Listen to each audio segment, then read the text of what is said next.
Bismillahirrahmanirrahim. Assalamualaikum warahmatullahi wabarakatuh.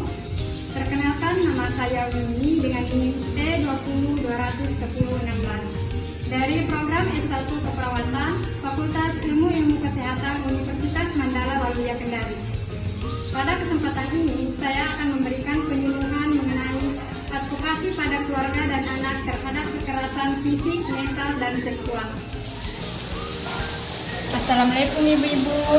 Waalaikumsalam. Bagaimana kabarnya hari ini? Alhamdulillah baik. Baik, pada kesempatan ini saya akan memberikan penyuluhan mengenai advokasi pada anak dan keluarga terhadap kekerasan fisik, mental, dan seksual. Mohon didengarkan ya Ibu-Ibu. Pada pokok pembahasan hari ini saya akan menjelaskan mengenai 7 pokok pembahasan. Yang pertama yaitu pengertian anak menurut Undang-Undang Dasar. Yang kedua, pengertian kekerasan terhadap anak. Yang ketiga, faktor-faktor penyebab kekerasan terhadap anak. Yang keempat, bentuk kekerasan terhadap anak. Yang kelima, dampak kekerasan terhadap anak. Yang keenam, perlindungan hukum terhadap kekerasan anak. Dan yang ketujuh atau yang terakhir yaitu solusi mencegah terjadinya kekerasan terhadap anak. Tentu saja kita masuk kepada pengertian anak. Menurut Undang-Undang Dasar, anak adalah seorang yang baru berusia 18 tahun, termasuk anak yang masih dalam kandungan. Dalam bidang psikologi, anak merupakan manusia laki-laki atau perempuan yang belum mencapai tahap dewasa secara fisik dan mental, atau setidaknya belum mencapai masa pubertas yang membutuhkan perlindungan. Yang kedua yaitu pengertian kekerasan. Kekerasan anak adalah perlakuan orang dewasa atau anak yang lebih tua dengan menggunakan kekuasaan atau otoritasnya terhadap anak yang tak berdaya, yang seharusnya menjadi tanggung jawab dari orang tua atau pengasuh yang berakibat penderitaan, kesengsaraan, cacat atau kematian. Kekerasan pada anak lebih bersifat sebagai bentuk penganiayaan fisik dan terdapatnya tanda atau luka pada tubuh sang anak. Selanjutnya yaitu faktor-faktor penyebab terjadinya kekerasan terhadap anak. Yang pertama yaitu lemahnya pengawasan orang tua terhadap anak dalam menonton TV, bermain, dan lain-lain. Yang kedua, anak mengalami cacat tubuh, gangguan tingkah laku, autisme, atau terlalu lumpuh.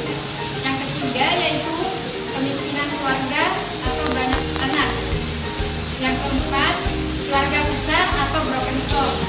Yang kelima, keluarga yang belum matang secara psikologis, ketidakmampuan mendidik anak yang tidak diinginkan, atau anak lahir di luar nikah. Yang keenam, pengulangan sejarah kekerasan orang tua yang dulu sering memperlakukan anak-anaknya dengan pola yang sama. Yang ketujuh, kondisi lingkungan yang buruk atau keterbelakangan. Yang kedelapan, kesibukan orang tua sehingga anak menjadi sendirian bisa menjadi pemicu kekerasan terhadap anak. Yang terakhir yaitu kurangnya pendidikan orang tua terhadap anak. Selanjutnya yaitu bentuk-bentuk kekerasan terhadap anak, yaitu ada kekerasan fisik, kekerasan secara mental, dan pelecehan seksual. Dampak kekerasan terhadap anak. Dampak kekerasan pada anak yang diakibatkan oleh orang tuanya sendiri atau orang lain sangatlah buruk. Antara lain yang pertama yaitu agresif, yang kedua murung atau depresif, yang ketiga mudah menangis, yang keempat melakukan tindakan kekerasan terhadap orang lain. Selanjutnya yaitu perlindungan hukum terhadap kekerasan anak. Perlindungan anak adalah suatu usaha yang mengalami situasi dan kondisi yang memungkinkan pelaksanaan hak dan kewajiban anak secara manusiawi positif. Ini berarti dilindunginya anak untuk memperoleh dan mempertahankan haknya untuk hidup, mempunyai kelangsungan hidup, bertumbuh kembang, dan perlindungan dalam pelaksanaan hak dan kewajibannya sendiri atau bersama para pelindungnya. Solusi untuk mencegah terjadinya kekerasan terhadap anak yaitu bangun komunikasi dengan anak, waspadai. Banyak pelaku kekerasan fisik dan kejahatan seksual dilakukan oleh orang yang dikenal anak. Ajarkan anak tidak ada orang yang boleh menyentuh bagian pribadi seperti bagian kelamin, paha, dada, dan pantat. Jika ada orang yang melakukan perbuatan tersebut, jelaskan bahwa itu salah, melecehkan, dan melanggar hukum. Beranikan dan bangun kepercayaan diri anak untuk menolak dan lari jika ada orang yang menyentuh bagian tubuh pribadi anak.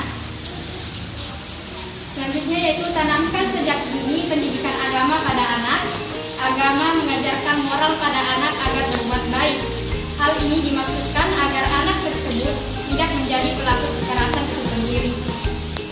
Yang selanjutnya yaitu sebaiknya orang tua juga bersikap sabar terhadap anak.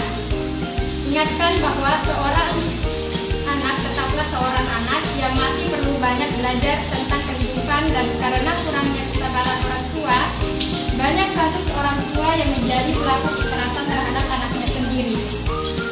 Baik, itulah tadi yang bisa saya sampaikan. Mungkin dari yang ingin bertanya mengenai materi yang saya sampaikan tadi, bila masih ada yang belum jelas. Baik, saya silakan kepada Ibu, kalau sebutkan namanya. Terima kasih atas kesempatannya. Perkenalkan, nama saya Nining. Pertanyaan saya itu, mengapa anak sering menjadi korban kekerasan dan juga pelaku kekerasan? Oh iya, baik, terima kasih atas pertanyaannya. Lalu saya akan menjawab, yaitu karena meningkatnya kekerasan pada anak disebabkan antara lain kurangnya perhatian orang tua kepada anaknya.